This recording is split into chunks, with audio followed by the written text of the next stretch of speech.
Dans cet entrepôt, protégé derrière de hauts murs, Kevin, chauffeur routier, contrôle minutieusement son camion.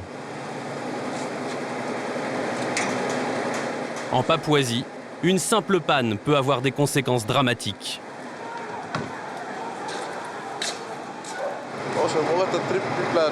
Avant chacun de mes voyages, je vérifie bien que mes pneus ne sont pas usés. Car si jamais je suis obligé de les changer à cause d'une crevaison, des criminels peuvent en profiter pour m'attaquer. Des bandes de pillards qui en volent à son chargement. Des pâtes, du riz et d'autres produits de consommation courante. Des denrées qui coûtent cher en Papouasie. Allez, avance, s'il te plaît, avance. Mais les bandits ne sont pas son seul souci. Bon, maintenant tout est prêt. Je pense qu'on n'aura pas de problème. Enfin, sauf s'ils se mettent à pleuvoir. C'est le début de la saison des pluies et les routes de montagne peuvent devenir vraiment impraticables. La Papouasie-Nouvelle-Guinée, une île grande comme la moitié de la France, mais avec un réseau routier quasi inexistant. Seulement 3 axes, à peine goudronnés. Pourtant, le transport routier est vital pour le pays. Ici, on importe absolument tout. Les marchandises arrivent par bateau entier dans le port de Lae. Les conteneurs s'y entassent par centaines avant d'être chargés sur des camions.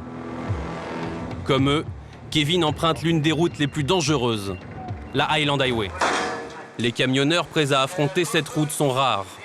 Alors les compagnies n'hésitent pas à les payer très cher. Kevin gagne 1 200 € par mois, 4 fois le salaire d'un professeur.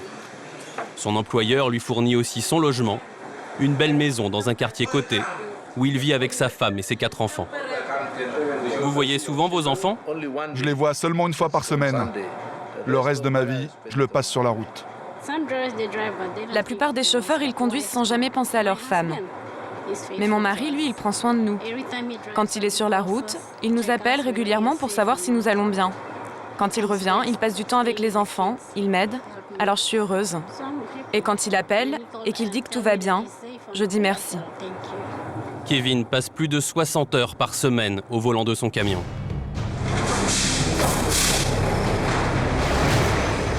Au lever du jour, il prend la route pour Koundiawa, une ville perdue dans les montagnes. Mais son voyage commence mal. On est parti en retard. On aurait dû décoller vers 3 h du matin. Les vitres de la cabine sont solidement grillagées.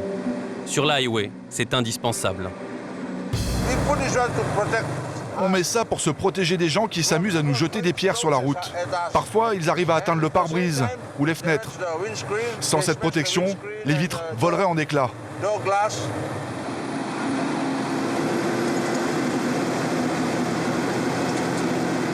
Avant d'attaquer la montagne, Kevin doit faire le plein de Bethel. Ces noix sont de puissants excitants. Il en consomme une 50aine par jour. Un allié contre la fatigue, mais aussi une drogue dont les chauffeurs sont tous dépendants. On mâche du Bethel pour rester éveillé et surtout pour avoir de l'énergie afin de tenir jusqu'au bout de la route. En Papouasie, la consommation du Bethel, c'est tout un cérémonial. Voilà, c'est ça la noix de Bethel. On la décortique comme ça. Ensuite, le mâcheur se munit d'un morceau de liane et d'un petit sachet de coquillage pilé. Alors on prend ça et après on le mélange avec la poudre blanche. Et quand on mâche, ça devient tout rouge. C'est ça qui nous maintient les yeux ouverts sur la highway. C'est mieux que de boire des alcools forts. Ou encore de la bière. Malheureusement, beaucoup de chauffeurs ont tendance à boire. L'alcool fait des ravages sur la highway, comme en témoignent toutes ces carcasses rouillées le long de la route. Mais ici, quand un camion se renverse, ce n'est pas un drame, c'est une opportunité.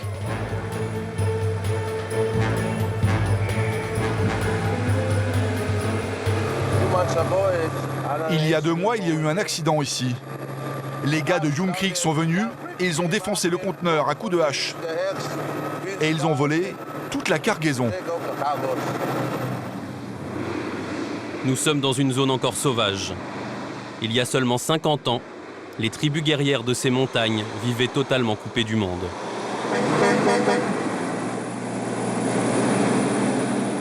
Pas facile de tracter ces 2 conteneurs sur cette route en lacets et cette côte qui n'en finit plus.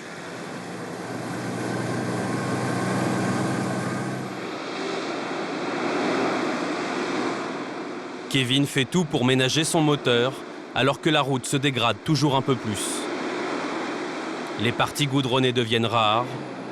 Elles cèdent la place à une chaussée défoncée, truffée d'énormes nids de poules.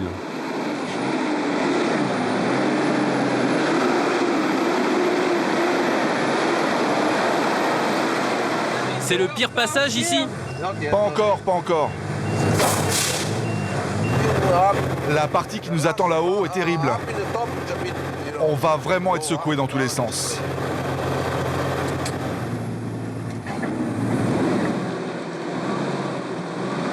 Ici, à 1500 mètres d'altitude, les difficultés commencent vraiment.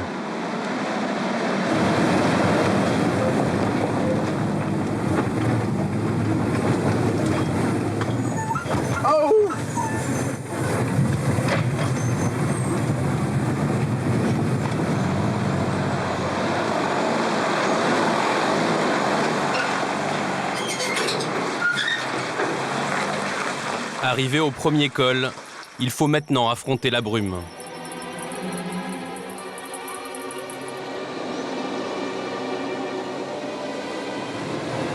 Vous voyez la route là? Ouais. Enfin, pas vraiment.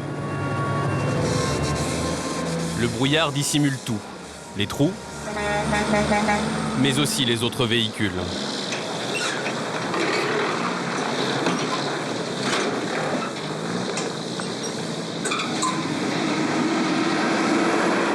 Dans la descente, la brume se transforme en pluie. La route devient alors extrêmement glissante.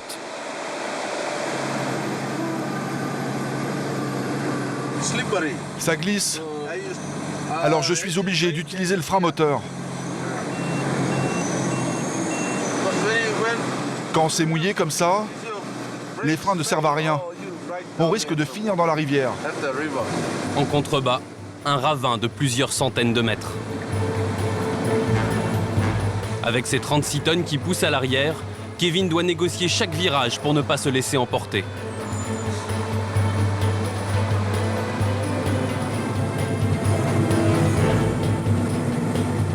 Cela fait plus de 8 heures qu'il n'a pas lâché le volant.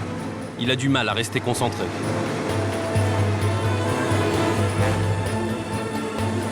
Mauvais présage, cette dépanneuse. Ah, il faut que je lui demande s'il y a un problème. Qu'est-ce qu'il se passe là-haut? Ça passe avec mon camion? C'est boueux. Tu vas où? Je vais à Congo. Congo? La montée, c'est glissant, hein? Ok, je vais faire gaffe. Congo, c'est le nom de cette côte, la toute dernière avant la ville de Koundiawa, sa destination finale. Quand il pleut, elle se transforme en patinoire. La route est mauvaise. Enfin, très mauvaise. Les jours de pluie, c'est toujours comme ça. On peut vite déraper et partir dans le décor. Vous vous arrêtez pas là? Non, Impossible? non, impossible. Seule chance de passer, mettre les gaz et prendre un maximum d'élan. Hélas, le camion est trop chargé. Si je m'arrête maintenant, ça sera trop dur de repartir. Je serai obligé de redescendre en marche arrière et il faudra tout recommencer. Kevin finit la montée le pied au plancher. On a eu de la chance. Heureusement, c'est fini. Il vient de parcourir 400 km en 10 heures. Ça y est, on est arrivé à Koundiawa. Direction le supermarché de la ville.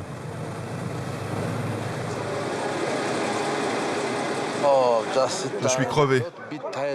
Enfin, vraiment fatigué. Et le repos sera de courte durée. Bon, maintenant, je rentre à la maison. J'attends qu'ils finissent de décharger et je retourne à mon point de départ, la ville de Lé.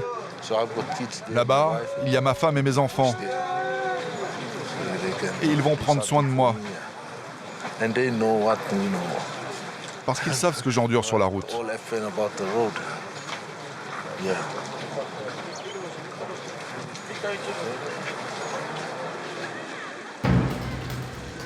Le chauffeur repart pour 10 nouvelles heures de route en sens inverse. En tout, il va passer 20 heures d'affilée au volant de son camion. Il est près de minuit quand Kevin tombe sur un barrage. Un arbre gît au milieu de la route. Autour, des hommes armés de machettes.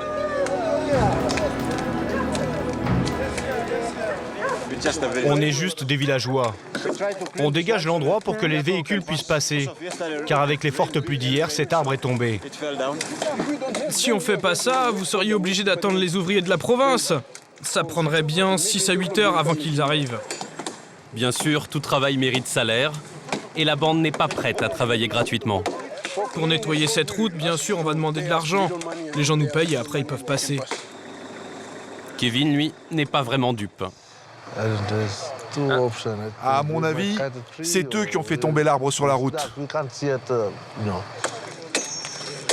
Difficile en effet de croire que cet arbre est tombé tout seul. D'ailleurs, une fois la voie dégagée, la bande montre son vrai visage. Le racket commence.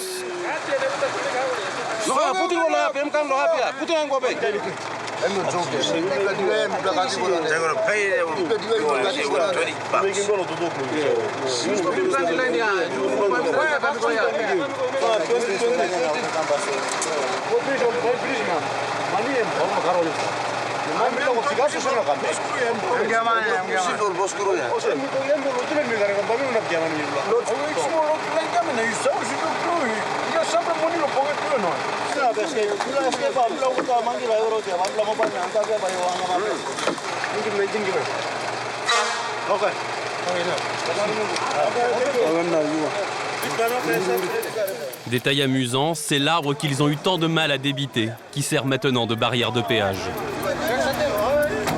Voilà les flics, restez tranquilles les gars. Heureusement pour les coupeurs de route, les policiers n'ont pas l'air de vouloir faire du zèle. On va aller parler aux villageois. Et s'ils demandent de l'argent, on va leur dire de ne pas faire payer trop cher. Moins de 2 €, ça serait bien. Si les policiers ferment les yeux, c'est qu'ils veulent avant tout éviter les débordements. Ce soir, personne ne s'en prend aux passagers, alors pour eux, ce n'est qu'un incident mineur. Ouais, puis on ne demande pas grand-chose, hein. On demande que 5 €. Ouais, on ne viole pas les femmes comme à Ouabag. Les autorités finissent par quitter les lieux et le racket continue. Après 3 heures d'attente, c'est enfin au tour de Kevin. J'ai seulement 2 € sur moi. S'ils les prennent, c'est bon. Sinon, je vais dormir ici. T'as combien? 2 €. C'est bon, donne. Kevin est soulagé. Ce soir, il ne dormira pas sur place. Et il n'a même pas eu à négocier. Ils m'ont dit, toi tu peux passer, car on te connaît.